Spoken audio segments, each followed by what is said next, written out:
Okay, just one quick point I want to bring up before I get into my thoughts and opinions on this episode. I actually realised this a couple of days ago, and I meant to bring it up in my last batch of videos I did of this, but it slipped my mind. But anyway, I've just thought of something.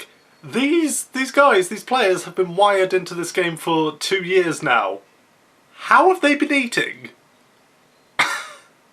How have they been eating? Yeah, they eat in-game food, but surely that can't actually physically sustain them in the real world. At most, it probably provides a placebo effect. So, how have they been eating in real life? And using the bathroom, for that matter. I just realised I don't think that was ever actually explained, how their bodies, their physical bodies, have been surviving for this long. I mean, maybe the GM brought it up in the first episode and I just forgot. Or maybe that's going to be a plot point. Oh, that would actually be quite the dark twist, actually. I don't know, maybe the headset is like a feeding tube or something. I don't know, but I've just thought that. This has been another section of Things Only a Nasty Would Think Of! Alright, so this episode. Now, I mentioned last time how I didn't think there was a great amount of build-up in Kirito and Asuna's relationship and how, you know, it just seemed to happen because they're the main characters. But I will say I do like seeing them together as a married couple now, even though they're not actually a married couple, they're just married in-game. And if this was a real MMO wedding, they would have duelled each other to the death in PvP, but I know they can't do that here. I remember the first MMO wedding I went to where the bride and groom duelled each other to death in a PvP duel. It was beautiful. But anyway, yeah, it's interesting seeing them together as a married couple because not a lot of anime that I've seen have explored that route, so I actually think this is really good to see. Moving on, and I mentioned that it was good, that while I didn't think there was a great build-up to it, it was good that it did happen before the finale. So, yeah, and yeah, I like seeing this. I like seeing them as a married couple now because not a lot of series I've seen have explored this route, so yeah, it's good to see. Though I do have to question two things. One, the game's been up for 2 years and they still managed to get a house. Obviously you have never seen how housing actually works in an MMO ever, because quite honestly as soon as it's introduced you're lucky to get one. Although I suppose things work differently in this game. And two, there's a moment where like she wants to do something cute and ride up on his shoulders, and so she's wearing this like long skirt which she lifts up and tells him not to turn around because she doesn't want him to see her pants, even though he's actually already seen her pants. In fact, he's seen her full on in her underwear, and they're a married couple now, so surely that shouldn't be an issue. But and for some reason they've got twin beds. I assume one of them's a guest bed, but it was implied at the beginning of the episode that they both sleep in the separate beds normally. Again, this is just something someone with my condition thinks about. I'm sure everybody else just accepted it. But yeah, it was a sweet episode for the most part, and this was the episode that introduced the actual Stephanie Sheh character, not the character I thought it was. This time it's actually the character who she voices, who has become their adopted child now, so they've only been married a couple of weeks and already they have a child. I'm going to guess, I'm calling it now considering how MMO anime works, I'm guessing, considering this character isn't a player but isn't an NPC either, I'm guessing she's like an AI interface or something. That's how it usually works in these things. I bet she's like a AI interface, like the embodiment of the game, the heart of the game, something like that, some important AI program which, you know, grew and developed a personality. That's usually how it works, and if I'm wrong, I guess I'll find out. Oh yeah, and there was one other thing that crossed my mind. At one point they go back to the first floor of this game, the Town of Beginnings as they call it, and Kirito says there's probably about 2,000 players still on that floor. Okay, I can understand some of them bought houses right away on the floor of Beginnings. That I understand, but the game's been up for 2 years and still 2,000 players are still on the first floor, like where it all began. Over 2,000 players are still noobs. It seems a bit far-fetched to me. And like, we see one person walk past who still has like his starting equipment, so are we meant to assume it's like new players? Because, you know, it's been a worldwide announcement what this game is doing. Why would they still distribute it? And why would people still want to play it? Again, this is thinking too hard about it. It was a fun episode. It was a cute episode, and like I say, I like seeing them exploring two characters as an actual married couple because it's not something I've seen too often. But yeah, it was a good episode. I'm looking forward to finding out more about this Stephanie Shea character, and I think that's really all I can say. So I will see everybody in the next episode.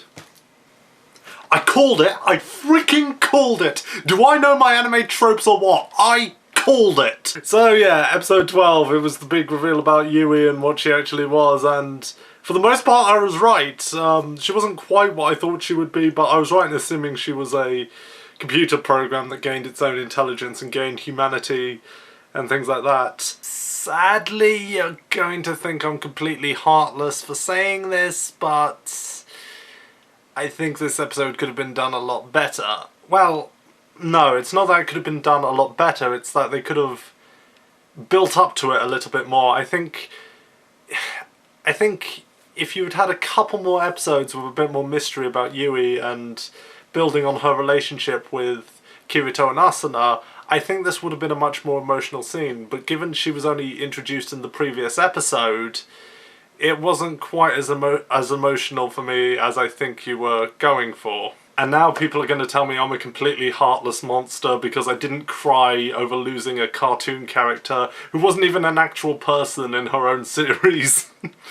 Yes, I'm the worst person ever, aren't I? Look, this episode wasn't bad, it's just, like I said, it would have been more impactful if we'd had a couple more episodes building on character relationships. And yes, I know it's limited by the source material, but still, my point remains valid. We needed a couple more episodes building on Yui as a character and her relationship with Kirito and Asuna if you want to get me to care about when something does actually happen to her. Oh, and by the way, Yui is Shana, apparently. During that big reveal where she gets, defeats that Grim Reaper thing, she turns into Shana from Shakugan no Shana. And the thing is, I said in my previous one of these videos, I was really enjoying the path they were going down with this whole married couple and them getting a child thing. I was actually really enjoying that. But, well, you get what my problem is. We just came to the end a bit abruptly. Well, it's not necessarily the end, but, well, I think I've made it abundantly clear what my problem is here. But there were a lot of good things about this episode. If I'm perfectly honest, I've been kind of up and down with Kirito as a character in the episodes that I've watched up to this point, but in this episode we actually saw a better side to his personality. We saw him as a bit more easygoing and a bit more upbeat, and obviously it was meant to be that being married to Asuna and having Yui around was bringing out that side to him, and I like that. I think, this is character development. This isn't just, oh, he did something nice once and instantly got forgiven by the fans because he's good looking. No, this is him actually growing and developing as a character, and I like that. But yeah, this was a really, really mixed episode for me. It does so much right, but at the same time could have done things so much better.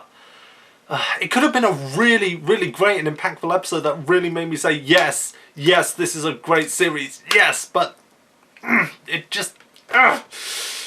you were so close to doing it right!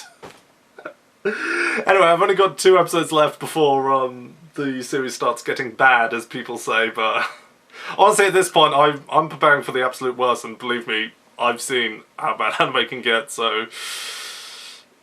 if it doesn't get as bad as I'm expecting, I'm probably going to end up saying, it wasn't too bad, blah, blah, blah, but whatever. I said I'd be honest throughout this whole thing. So yeah, I'm getting close to when people say it stops being good. It's kind of appropriate then that the next episode I'm going to watch is called On the Edge of Hell's Abyss. That's poetic right there, that's poetry in motion. I'll see you in the next one. Asuna, you made a rookie error. Whenever anybody in fiction says everything's gonna be alright, that means nothing's gonna be alright and that everything is going to go wrong. So episode 13, Edge of Hell's Abyss, which of course starts out with a fishing story.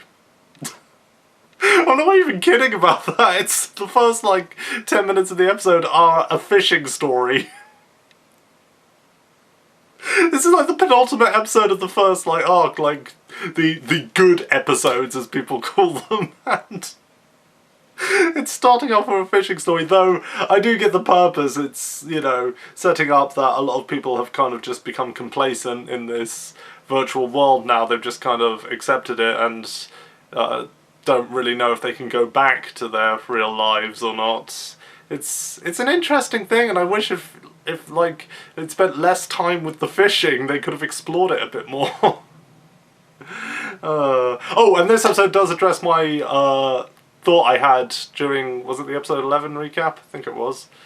Probably wasn't, but this did address my point of how have they been eating. It did establish that when the game first went online, some players temporarily went offline because, well, they speculate it's because their bodies were being moved to hospitals, so, okay, that makes sense. They're in hospitals, they've probably got feeding tubes in. Okay, that's been addressed. I'm glad they addressed that. I mean, yeah, okay, like I said, something probably only an Aspie would point out, but it's a good, I like that attention to detail. I like that they addressed that. That's put my mind at ease. Although, I had another one of those thoughts, actually.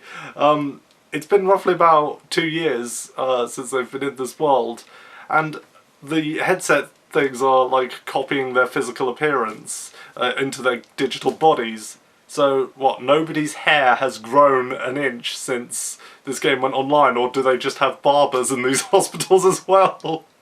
This is another edition of Things only an Aspie would think of. So this episode, it was okay. I liked that we got some tender moments between Asuna and Kirito worrying about the future and whatnot and wanting to be together forever because true love lasts forever and all that cheesy stuff. That was alright, that was good, I enjoyed that. I don't know, I guess my problem is this didn't really feel like a penultimate episode to the first arc of it all, to the good episodes as people call them. To me this just felt like any other episode where they, you know, just advance the main character slightly and they push forward a little bit and are faced with another challenge in the game, but, you know, they've conquered them before and I don't see why they wouldn't conquer them this time. But it wasn't a bad episode, there were some good character moments. But it was at this point though, them taking this boss on and being, you know, reintroduced to characters like Klein and I forget the black guy's name, but the black guy, they, you know, that it was those two being brought back into it that I realised just how underdeveloped they actually are. It's like, you know, basically all we know about Klein is his name and the fact that he is desperate for a woman. And all we know about the black guy is that he runs a shop. That's it. We saw like one episode of him on the battlefield and that was it.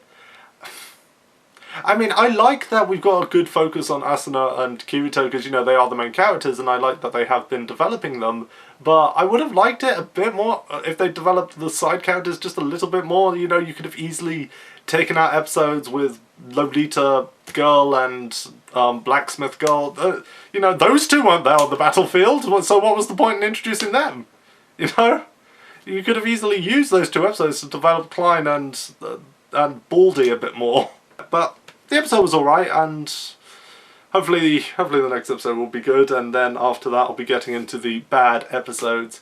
I keep doing them in quotation marks because at this point it's probably, because I've had so much build up to it and I am actually expecting the worst of the worst, it's probably not going to be as bad to me as it is for other people, but, you know, I better say that they're the worst thing ever. I better go along with what everybody else is saying because heaven forbid you have a different opinion on the internet.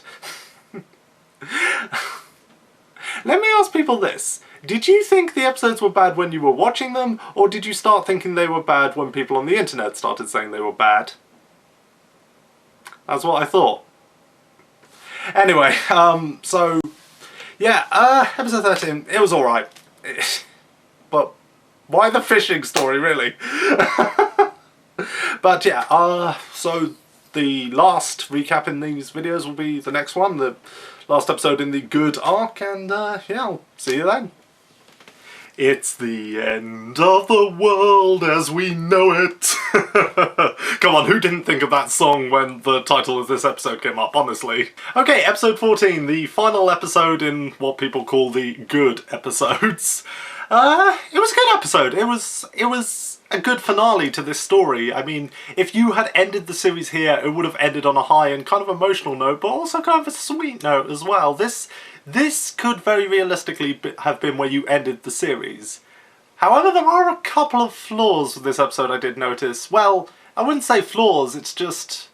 I don't know, to me it felt a little bit rushed. It felt like they came to the conclusion of what's-his-name being the creator of the game very quickly. It was like, how have you figured that out right at this very moment, Kirito? I feel like they should have built up to that a bit more, like him maybe wondering who this guy is and thinking, how did he beat me when I had, you know, when I had the perfect shot. Maybe having him ponder a bit more about this head of the Knights of the Blood Oath, thinking, there's something off about this guy, but I can't put my finger on it. He seems too good at the game.